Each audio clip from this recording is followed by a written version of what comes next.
So hello guys, this is gonna be a tutorial, or I don't know how to call this one right now, but this is my very first vlog or video that I took kung i-video ko kung paano ako gumawa ng isang flower at ibibigay ko siya for my boyfriend. But right now, I cannot able to give it physically since we are already LDR for 2 months na. So even though hindi ba siya ng distansya para mag-effort, so ngayon, I will gonna take a video for it kung paano ko siya naginawa.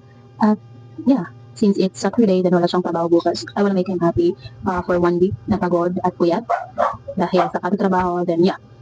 So if you are watching this video is for you. So since nagawa ko na siya kaganina na umaga pa. So yeah, ipapakita ko na lang kung paano ko siya ginawa. So but I used earlier only band paper, but this time colored paper ko siya. Then naglagay lang ako ng lipstick dito. Then I'm gonna put this paper on my lips.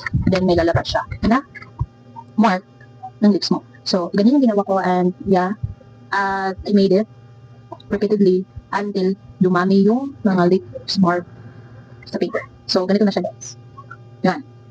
So ganyan na yung kalabasan niya.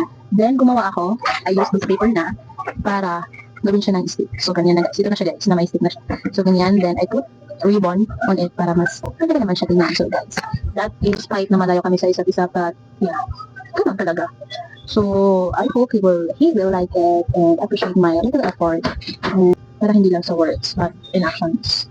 But before that guys, I will gonna show you kung paano ko siya inedit sa isang app, different backgrounds, para at least presentable siya ibigay or ipakita naman or isend sa partner.